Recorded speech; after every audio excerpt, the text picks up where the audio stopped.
नमस्कार, crime update में आपका स्वागत है। पुलिस को आए दिन नई नई चुनौतियों का सामना करना पड़ता है। इनसे निपटने के लिए दिल्ली पुलिस कितनी सजग है, इसी के मद्देनजर हमने बात की पुलिस आयुक्त एसएन श्रीवास्तव से। राजधानी को महफूज रखने के लिए किस प्रकार दिल्ली पुलिस दे रही है अपने कार्य को अंजाम, आइए जानते हैं उन्हीं की जुबानी। दिल्ली भारत की राजधानी है और हर आतंकी संगठन के लिए ये एक टारगेट होता है। इस तरह की गतिविधियों को विराम दिया जा सके और उनको किस तरह से रोका जाए, इसके लिए किस तरह के कदम दिल्ली पुलिस उठा रही है। दिल्ली देश की राजधानी है और हर एक आतंकवादी संगठन का ये प्रयास हो सकता है कि दिल्ली में कुछ ऐसी आतंकवादी घटनाएं करें। लेकिन साथ में मैं ये भी बताऊं कि दिल्ली पुलिस का स्पेशल सेल इसमें काफ़ी महारत हासिल है और पिछले कई सालों से बहुत अच्छे काम हुए हैं। इस वर्ष ही हमने 32 ऐसे आतंकवादी को पकड़ा है और इस तरीके से हमने इसको ऐसी आतंक की घटनाएं को हमने बिल्कुल जड़ से निकाला है। ये साथ में मैं ये भी बताना चाहूँगा कि एक ऐसा फील्ड है जिसमें जितने अपने जो एक्शन है उसको जितना गुप्त रखें वो उतना अच्छा है। तो इसके अलावा मैं अभी बोलना नहीं चाहूँगा, लेकिन मैं आपको विश्वास दिलाता हूँ कि दिल्ली पुलिस काफ़ी अच्छा काम कर रही है इस पर। आज दिल्ली में लैंड माफिया काफ़ी सक्रिय है और वो नई टेक्नोलॉजी का इस्तेमाल करते हुए जनता को लूटने की कोशिश कर रहा है। वो ऐसा कार्य ना कर पाएँ और पुलिस का एक्शन जल्दी हो, उसके लिए क्या प्रभावी कदम उठाए जा रहे हैं। हमारा जो इकोनॉमिक ऑफेंसेस विंग है इस प्रकार की कंप्लेंट्स को दर्ज करता है और जितना कम समय लगे उसमें इन्वेस्टिगेट करके उसको पूरा करता है। आप जानते हैं कि इकोनॉमिक ऑफेंसेस ऐसा है जिसमें लॉन्ग ड्रॉन इन्वेस्टिगेशन होता है। हमारा प्रयास रहा है कि इसको कम करें। इस वर्ष हम लोगों ने जितने केस रजिस्टर हुए उससे ज़्यादा केसेस का डिस्पोजल किया। जो हमारा अरेस्ट है वो रिकॉर्ड अरेस्ट हुए हैं। तो इस प्रकार से हमने इकोनॉमिक ऑफेंसेस के इन्वेस्टिगेशन में बहुत अच्छा काम किया है। मैं इस बात को समझता हूँ। क्राइम डेटा अपग्रेडेशन के लिए और न्यायिक प्रक्रिया को समुचित और सक्रिय बनाए रखने के लिए किस तरह से नई टेक्नोलॉजी का इस्तेमाल किया जा रहा है। देखिए, क्राइम डेटा की जो आप बात कर रहे हैं, एक तो ये तकनीकीकरण से जितने भी पुलिस एक्शंस होती हैं वो हमारा CCTNS में दर्ज होता है। फ़र्क करे जैसे एक कोई व्यक्ति अरेस्ट होता है तो सारी पर्टिकुलर्स वो CCTNS में दर्ज होता है। इस तरह से ये क्राइम रिकॉर्ड्स ऑटोमेटिकली अपडेट हो जाता है। तो इस प्रकार से हमारी क्राइम, अगर क्रिमिनल रजिस्टर कहिए, क्राइम रजिस्टर करिए, PCR कॉल्स कहिए या कोई और भी रजिस्टर्स हैं, अपने आप वो तैयार हो जाती है। इसमें एक गवर्नमेंट ऑफ इंडिया की एक स्कीम है इंटरऑपरेबल क्रिमिनल जस्टिस सिस्टम, जो कि सारी जो different pillars of criminal justice system है, जैसे पुलिस के पास हमारा अपना CCTNS है, उसमें सारा अपना रिकॉर्ड जो है डिजिटल फॉर्म में है। उसी प्रकार से कोर्टों का कोर्ट मैनेजमेंट सिस्टम है, प्रिजन्स का ई-प्रिजन्स है और इसी प्रकार से फॉरेंसिक साइंस लेबोरेटरी का भी अपना है। तो ये ICJS सभी को एक ब्रिज के रूप में सभी को लिंक करता है। हमारे जितने भी केसेस चार्जशीट हो रही हैं या फाइनल रिपोर्ट तैयार हो रहा है, हम ICJS के माध्यम से कोर्ट मैनेजमेंट सिस्टम को भेज रहे हैं। एक तो ये है। दूसरा, हमने अपने सभी थानों में और डिस्ट्रिक्ट के हेडक्वार्टर्स में भी हमने इस प्रकार से फैसिलिटी की है कि कोरोना पीरियड में भी हम डिजिटली कोर्ट में अटेंड कर सकते थे, ऑनलाइन कोर्ट अटेंड कर सकते थे। इस प्रकार की सुविधा बनाई है और दिन प्रतिदिन ये इसमें सुधार भी हो रहा है। देखिए, थानों में बहुत सारे डेटाबेसेस हैं। क्राइम के डेटाबेस है, क्रिमिनल का डेटाबेस है, जितनी जो गाड़ियाँ चोरी हुई होती हैं उनकी डेटाबेसेस है। उसी प्रकार से मोबाइल फ़ोन्स हैं, फिंगरप्रिंट है और फोटोग्राफ्स हैं, ये सारी चीज़ें हैं। ये थानों में होती हैं और जो फील्ड लेवल ऑफिसर्स होती हैं होते हैं उनको इतना मौका नहीं मिलता है कि वो थाने में आकर के हर एक चीज़ के बारे में पूछें। हमने एक ई बीट बुक तैयार किया है जो कि सारी डेटाबेस इलेक्ट्रॉनिक डिवाइस के थ्रू उनके पास उपलब्ध हो जाता है और फील्ड में रहते हुए जो भी इंफॉर्मेशन वो चाहते हैं देखना, वो इंफॉर्मेशन देख सकते हैं, वो सर्च कर सकते हैं और जो भी रिपोर्टिंग है वो भी इसी प्रकार से ई बी बुक से वो रिपोर्ट भी कर सकते हैं। तो इसमें बहुत ही मूलभूत परिवर्तन आया हुआ है और इसको आगे इस्तेमाल करने से मुझे पूरा विश्वास है कि जो हमारे फील्ड लेवल ऑफिसर्स, जो बीट ऑफिसर्स हैं, उनको बहुत फ़ायदा होगा। कोविड के दौरान दिल्ली पुलिस हमेशा आगे रही, जनता की मदद करी और इस दौरान उनको परेशानियां भी हुई, बीमार भी हुए और कुछ लोगों की जान भी गई।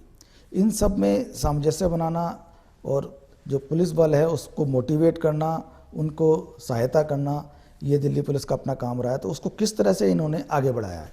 इस फील्ड में भी दिल्ली पुलिस ने अच्छा काम किया।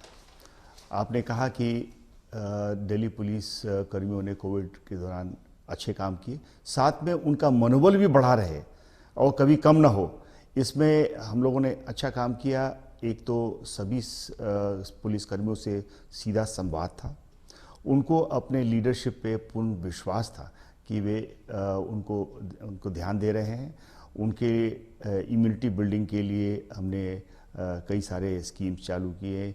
आयुष मंत्रालय से बात करके उनको हमने आयुर्वेदिक ड्रग्स हमने दिया, योगा और एक्सरसाइजेस करवा करके उस प्रकार से इम्यूनिटी बढ़ाए। अगर कोई बीमार हो जाता है किस प्रकार से उसकी चेकिंग हो, उसको हॉस्पिटलाइजेशन कैसे हो, क्वारंटाइन कैसे हो, इन सब के बारे में हमारा एसओपी था जिसको बहुत अच्छी तरह से उसको पालन किया गया। एक जब पुलिसकर्मी को विश्वास है कि हमारा ध्यान दिया जा रहा है तो मनोबल गिरने का कोई सवाल ही नहीं उठता। जो कुछ भी हम कर सकते हैं, जो भी उनको बेनिफिट्स मिलना चाहिए वो दिया गया और उनके जो वार्ड्स हैं, जो बच्चे हैं जिनको हम कंपैशनेट अपॉइंटमेंट दे सकते हैं, उनको कंपैशनेट अपॉइंटमेंट्स भी दी गई। इस वर्ष हमने एक रिकॉर्ड नंबर 190 ऐसे वार्ड्स को, उनमें कुछ हो सकता है कि उनकी वाइफ्स होंगी या बच्चे होंगे, उनको हमने कंपैशनेट अपॉइंटमेंट भी दिया ताकि वो जो कमी घर पे में हुई, जो एक ब्रेड विनर की कमी हुई, वो जहाँ तक हो सके भरपाई हो जाए। युवाओं के वेलफेयर के लिए दिल्ली पुलिस क्या कर रही है? कुछ युवा भटक जाते हैं, कुछ क्राइम की तरफ चले जाते हैं, उनको वहाँ से हटाकर और सही दिशा प्रदान करना, ये दिल्ली पुलिस ने एक नया बीड़ा उठाया है। इसके लिए दिल्ली पुलिस क्या कर रही है? कुल मिलाकर के बहुत ज़्यादा संख्या है, करीब 12,000 से भी ज़्यादा संख्या है जो युवाएं किसी न किसी छोटे मोटे क्राइम में लिप्त हुए हैं पिछले सालों में, पिछले 3 सालों में।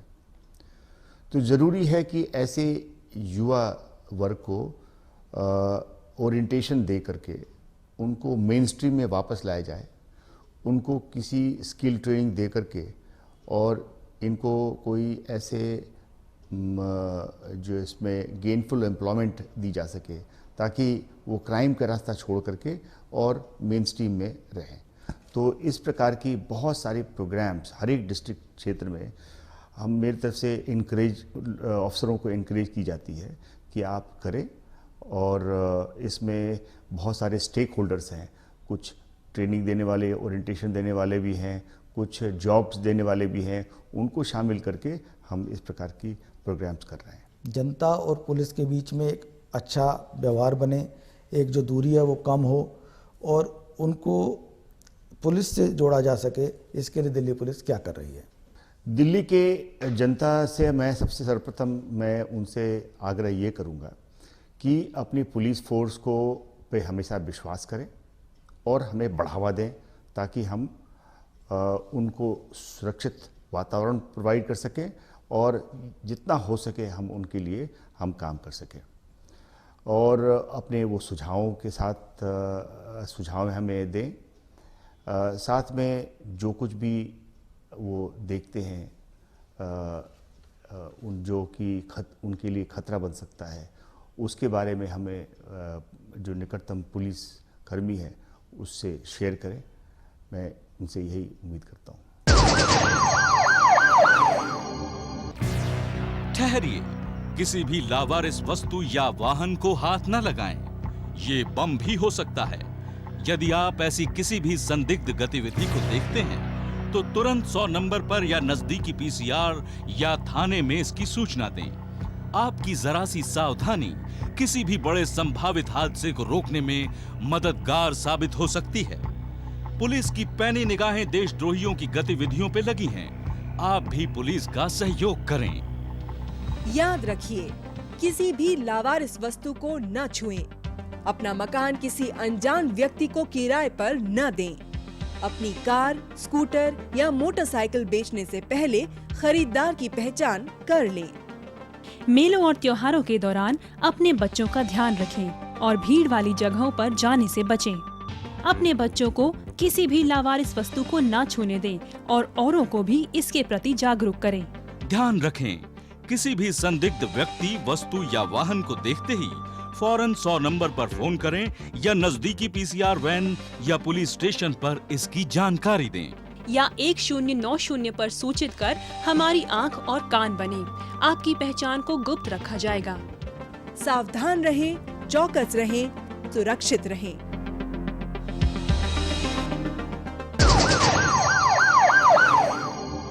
पिछले एपिसोड में हमने आपको वर्ष 2020 के दौरान दिल्ली पुलिस द्वारा अपराधों पर लगाम लगाने के लिए उठाए गए कदमों और उनकी बदौलत मिली सफलताओं के बारे में जानकारी दी थी।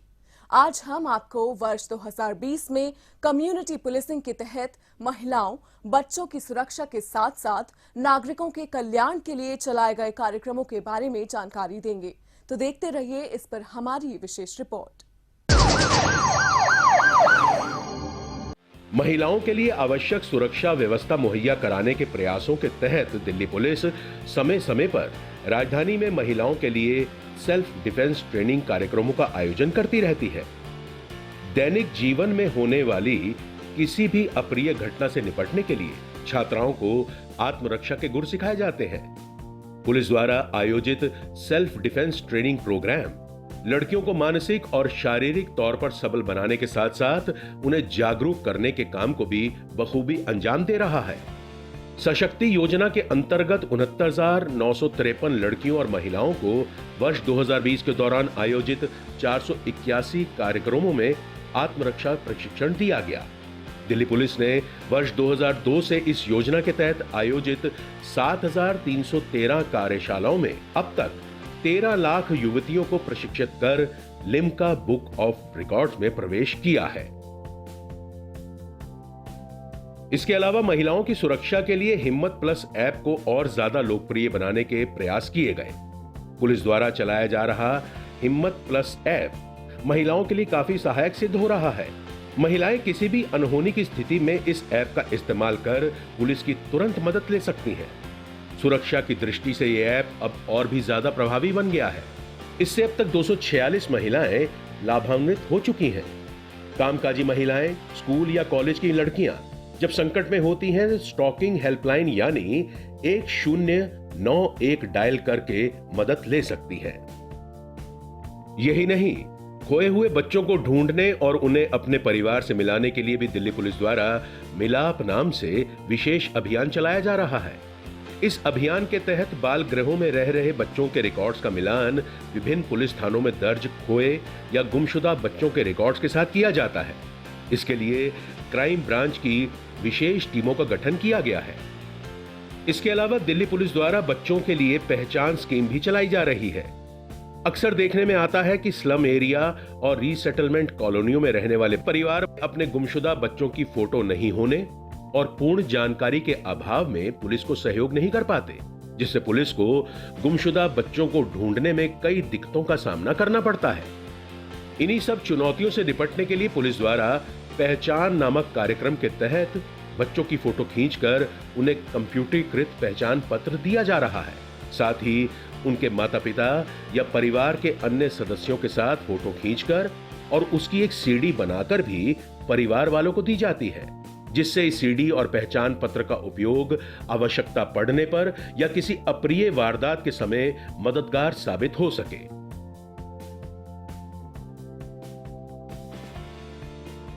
बुजुर्गों को पर्याप्त सुरक्षा प्रदान करना भी पुलिस की प्राथमिकताओं में शामिल रहा है। इसी के मद्देनजर वरिष्ठ नागरिकों को पंजीकृत करने और उन्हें सुरक्षा मुहैया कराने के मकसद से पुलिस द्वारा विशेष अभियान चलाया जाता है। वरिष्ठ नागरिक योजनाओं के तहत शहर के विभिन्न इलाकों में रहने वाले लगभग 39,000 वृद्धों का पंजीकरण किया जा चुका है। स्थानीय पुलिस द्वारा अब तक 37,289 वरिष्ठ नागरिकों का सिक्योरिटी ऑडिट पूरा किया गया है। पुलिस अधिकारी अकेले रहने वाले बुजुर्गों के साथ लगातार संपर्क में रहकर उनका हालचाल पूछते हैं। साथ ही सीनियर सिटीजन सेल से पुलिसकर्मी द्वारा बुजुर्ग नागरिकों को टेलीफोन कर उनसे उनका कुशल मंगल भी पूछा जाता है। वर्ष 2020 तक बीट अधिकारियों ने वरिष्ठ नागरिकों के घर कुल 4,54,600 दौरे किए और वरिष्ठ नागरिकों को 6,40,146 टेलीफोन किए गए। इस योजना के तहत वर्ष 2020 के दौरान 2,917 वरिष्ठ नागरिकों को नए सिरे से नामांकित किया गया है। दिल्ली पुलिस के निरंतर प्रयासों के परिणाम स्वरूप ही वरिष्ठ नागरिकों के खिलाफ अपराधों में उल्लेखनीय गिरावट आई है। लॉकडाउन की अवधि के दौरान वरिष्ठ नागरिक सुरक्षा प्रकोष्ठ ने वरिष्ठ नागरिकों से उनका हालचाल जानने और उनकी भलाई और सुरक्षा के साथ उन्हें किसी भी प्रकार की सहायता की आवश्यकता के लिए संपर्क करने की अपनी पूरी कोशिश की। वरिष्ठ नागरिकों को संक्रमण और अपने घरों में अकेले रहने की वजह से काफी खतरा था। उनके रोजमर्रा के जीवन को आसान बनाने के लिए उन्हें आवश्यक सहायता प्रदान की गई। आम नागरिकों की भागीदारी बदमाशों पर नकेल कसने में काफी मददगार साबित हो सकती है। दिल्ली पुलिस द्वारा चलाई जा रही प्रहरी योजना के नतीजे इसका प्रमाण है। कम्युनिटी पुलिसिंग को बढ़ावा देते हुए योजना में चौकीदारों और सिक्योरिटी गार्ड्स को जोड़ा गया है। ये चौकीदार और सिक्योरिटी गार्ड्स पुलिस की आंख और कान बनकर इलाके में होने वाली घटनाओं और शरारती तत्वों पर नजर रखते हैं। कोई भी वारदात या गैर कानूनी घटना होने पर ये सजग प्रहरी तुरंत इसकी जानकारी पुलिस को उपलब्ध कराते हैं। वर्ष के दौरान इस योजना के तहत 202 प्रहरियों का नामांकन किया गया है। इसके अलावा पुलिस द्वारा कानून व्यवस्था की मजबूती के लिए पुलिस मित्र योजना चलाई जा रही है। ये पुलिस मित्र उस इलाके से भली भांति परिचित होते हैं और वहां के एसएचओ और एसीपी के सीधे संपर्क में रहते हैं। अपराध की रोकथाम, भीड़ प्रबंधन, यातायात प्रबंधन, महिलाओं, बच्चों और वरिष्ठ नागरिकों की सुरक्षा जैसे महत्वपूर्ण कार्यों में ये पुलिस की सहायता करते हैं। इसके अलावा ये पुलिस मित्र और भी कई महत्वपूर्ण कार्यों में पुलिस के साथ मिलकर काम करते हैं। इस योजना की सफलता का अंदाजा इसी बात से लगाया जा सकता है कि बड़ी संख्या में आम नागरिक पुलिस मित्र बनने के लिए आगे आ रहे हैं। 1979 पुलिस मित्रों को इस योजना के तहत अब तक चुना जा चुका है। दिल्ली में युवाओं की समस्याओं को ध्यान में रखते हुए दिल्ली पुलिस द्वारा कम्युनिटी पुलिसिंग के तहत युवा योजना चलाई जा रही है। युवा का उद्देश्य उन युवा, वयस्कों और वंचित बच्चों के लिए है जो उचित शिक्षा और खेल सुविधा के अभाव में अपराध की ओर चले जाते हैं। दिल्ली पुलिस ऐसे युवाओं की ऊर्जा को चैनलाइज करने के लिए खेल गतिविधियों, चित्रकला कार्यशाला, व्यावसायिक प्रशिक्षण आदि का आयोजन करती है। वर्ष 2020 के दौरान 260 खेलों का आयोजन किया गया, जिसमें 5,881 बच्चों ने भाग लिया। 60 व्यावसायिक प्रशिक्षण कार्यक्रम आयोजित किए गए, जिसमें 1,768 बच्चों ने भाग लिया। जॉब फेयर और इन हाउस प्लेसमेंट ड्राइव के माध्यम से संगठित क्षेत्रों की विभिन्न कंपनियों में बड़ी संख्या में उम्मीदवार सफलतापूर्वक नियुक्त किए गए हैं। आतंकवाद को चुनौती के रूप में लेते हुए आम लोगों के अलावा सभी मॉल, होटल, सिनेमा घरों के अलावा मार्केट एसोसिएशनों से भी सहयोग लिया जा रहा है। नागरिकों को पुलिस से जोड़ने के लिए आंख एवं कान योजना चलाई जा रही है। इसके बेहतर नतीजे देखने को मिले हैं। इसके अलावा सुरक्षा की दृष्टि से मार्केट, रेलवे स्टेशनों, बस अड्डों और अन्य भीड़-भाड़ वाले इलाकों में सीसीटीवी कैमरे लगाए गए हैं। इसके साथ ही आतंकवाद से जुड़े किसी भी तरह के मामलों से निपटने के लिए पुलिसकर्मियों के लिए समय समय पर मॉक ड्रिल का आयोजन किया गया। संदिग्ध गतिविधियों पर नजर रखने के लिए tenant verification, cyber cafe, guest house और होटलों की जांच पर भी विशेष जोर दिया गया। वर्ष 2020 के दौरान दिल्ली की सड़कों को सुरक्षित बनाने की दिशा में भी दिल्ली ट्रैफिक पुलिस द्वारा कई महत्वपूर्ण कदम उठाए गए। जन भागीदारी की कई योजनाओं को शुरू किया गया है, साथ ही कई जागरूकता अभियान भी चलाए गए, जिससे सड़क दुर्घटनाओं में इस दौरान काफी कमी देखने को मिली। एक रिपोर्ट। दिल्ली में दिनों दिन बढ़ते वाहनों की संख्या को नियंत्रित करने के साथ साथ यातायात व्यवस्था को सुचारू बनाए रखना भी दिल्ली पुलिस के सामने एक चुनौती है, जिसे ट्रैफिक पुलिस ने बखूबी संभाला।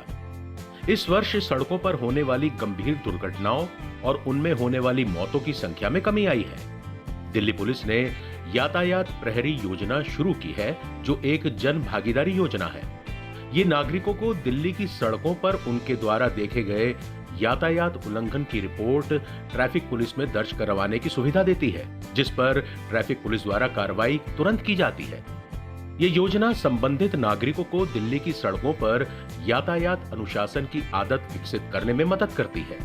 एक आकर्षक इनाम प्रणाली भी इस योजना का हिस्सा है। ड्रंकन ड्राइविंग के खिलाफ कड़े अभियान चलाए गए, क्योंकि रात के समय ज्यादातर दुर्घटनाएं शराब पीकर गाड़ी चलाने से ही होती हैं। इस अभियान के तहत न केवल दोषी वाहन चालकों के खिलाफ केवल सख्त कार्रवाई की गई, बल्कि उन्हें इसके खिलाफ जागरूक भी किया गया। वहीं सड़कों, बाजार क्षेत्रों, सार्वजनिक स्थानों आदि को अनाधिकृत, अनुचित, अवरोधक पार्किंग से मुक्त रखने के लिए निरंतर दबाव बनाए रखा गया। वर्ष 2020 के दौरान दिल्ली की सड़कों पर अनाधिकृत पार्किंग के लिए ई चालान मशीनों के माध्यम से मौके पर 2,80,000 से ज्यादा मोटर चालकों पर मुकदमा चलाया गया। इसी प्रकार इस दौरान उल्लंघनकर्ताओं को वायलेशन ऑन कैमरा ऐप के माध्यम से उल्लंघन के लिए 9,60,000 से ज्यादा नोटिस जारी किए गए। सड़क सुरक्षा शिक्षा सड़क अनुशासन के महत्वपूर्ण पहलुओं में से एक है। हर बार की तरह 2020 में भी दिल्ली ट्रैफिक पुलिस ने स्कूली बच्चों के अलावा वाहन चालकों को जागरूक करने के मकसद से विभिन्न सड़क सुरक्षा गतिविधियों का संचालन किया। दिल्ली पुलिस की मजबूती बढ़ाने और राजधानी वासियों को और अधिक पुख्ता सुरक्षा मुहैया कराने के लिए दिल्ली पुलिस में कर्मियों की संख्या बढ़ाने पर भी तेजी से काम किया जा रहा है। इसी का नतीजा है कि विभिन्न स्तरों पर पुलिस कर्मियों की भर्ती की जा रही है। साथ ही प्रोफेशनल तरीके से काम करने के लिए उनके लिए कई तरह के ट्रेनिंग प्रोग्राम भी चलाए जा रहे हैं। ट्रेनिंग के दौरान उनको लॉ की ट्रेनिंग दी जाती है, वहीं साइबर क्राइम से निपटने के तरीके भी सिखाए जाते हैं। कुल मिलाकर साल 2020 कोरोना महामारी और लॉकडाउन की वजह से काफी चुनौतीपूर्ण रहा। वहीं दिल्ली पुलिस नागरिकों को सेफ और सिक्योर वातावरण प्रदान करने और अपराधियों पर शिकंजा कसने के अपने मकसद में भी बहुत हद तक कामयाब रही है। आगे भी पुलिस अपने कर्तव्य को बखूबी अंजाम देती रहेगी। इसके लिए तमाम तैयारी पूरी कर ली गई है। पुलिस के आधुनिकीकरण पर बल देने के साथ साथ और भी ज्यादा लोगों को पुलिस बल में शामिल करने की योजना है। पुलिस को और भी अधिक मानवीय स्वरूप प्रदान करने के प्रयास किए जा रहे हैं, ताकि आम नागरिक अपनी सुरक्षा के प्रति आश्वस्त रहें और राजधानी की सुरक्षा व्यवस्था को चाक चौबंद बनाया जा सके।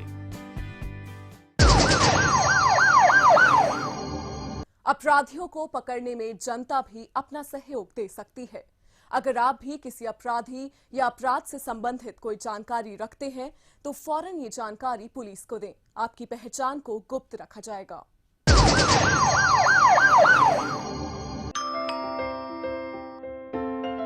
बेटा, आपकी मम्मी ने मुझे आपके पास रुकने के लिए बोला है। जब भी घर पे अकेले रहोगे, कोई भी आए दरवाजा बिल्कुल मत खोलना। हेलो मम्मा, क्या आपने आपकी सतर्कता बेटी के जीवन का वरदान है। खुद संभलें और अपनों को संभालें। आज के इस कार्यक्रम में बस इतना ही। अगले हफ्ते कुछ ताजा तरीन खबरों के साथ आपसे फिर होगी मुलाकात। तब तक के लिए दीजिए इजाजत। नमस्कार।